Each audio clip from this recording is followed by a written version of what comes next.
lobbyist investigating Seth Rich case thwarted assassination attempt by Amanda Shea for DailyVine.com. Being a Republican in charge of making or influencing big decisions in Washington, D.C. has proven to be an exceptionally dangerous job. It's now often deadly for those who not only participate in pushing policies through that are unpopular among liberals, but also those who blow the whistle on Democrats bringing attention to their wrongdoing. One Republican lobbyist was the intentional target of a public execution after having recently exposed a major detail in one of the DNC's biggest scandals of our time. This was now the second attempt to take his life in just the past several months.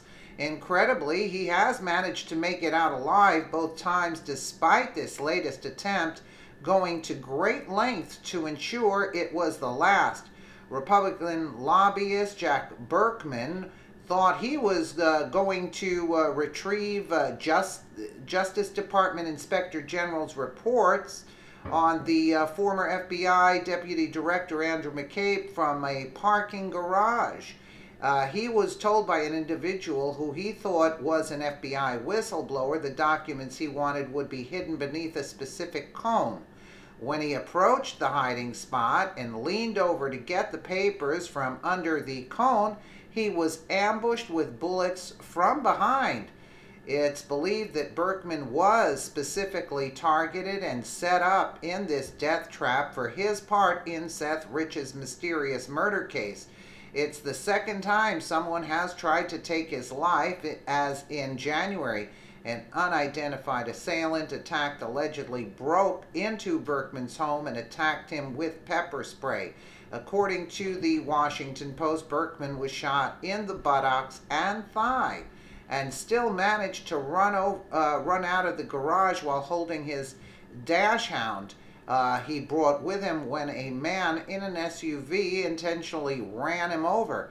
The driver and shooter was identified as 46-year-old Kevin Doherty, who is a special agent with the Department of Energy and former Marine. Berkman had conducted a controversial investigation into Seth Rich's case, working pro bono for the Rich family back in 2016. Doherty is well known to Berkman since the two had worked together on the investigation. The Daily Caller reports of their connection and potentially why Doherty would be out to kill him. Doherty worked for Berkman on the Rich investigation until July of 2017.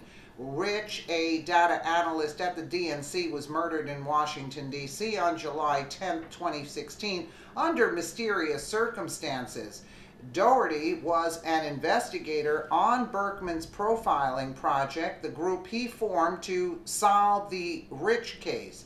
Rich's death was initially described as a robbery gone wrong, but conspiracy theorists speculate he was killed due to his involvement in stealing DNC emails eventually released through WikiLeaks. There is no evidence Rich was involved in handling DNC emails. Berkman began working pro bono for Rich's family in late 2016. He has come under heavy criticism for circulating out unfounded theories about Rich's death, including the Russian government was behind the killing. Berkman later claimed evidence suggested a serial killer murdered Rich. Rich's family members have since distanced themselves from Berkman. Berkman fired Doherty and sent him a cease and desist letter, he told the Post.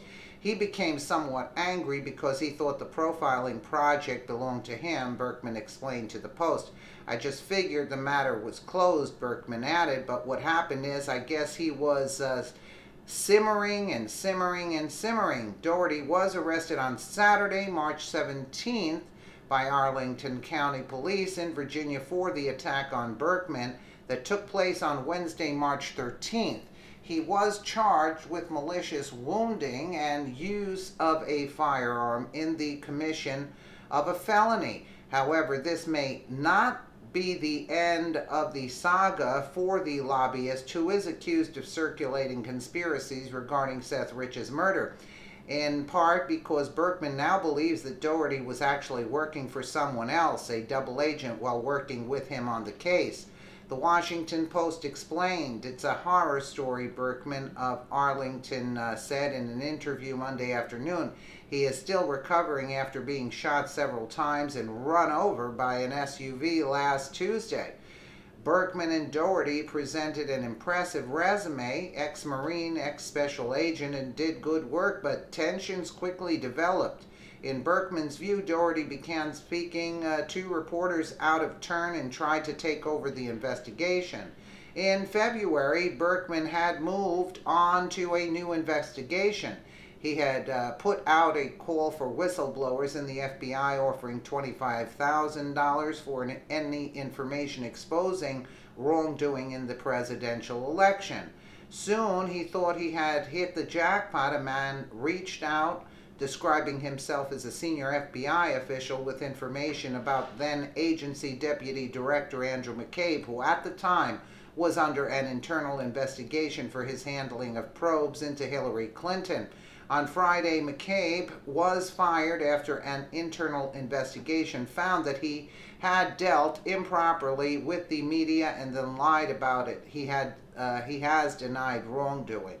His source dropped off 2 packets of emails under a cone in a garage at the Keybridge Marriott in Roslyn, Berkman said. The last drop was supposed to be the big one, the full Inspector General's report on McCabe, which still has not been released. Instead, when Berkman bent over to pull the papers out from under the cone, he was shot in the buttocks and thigh.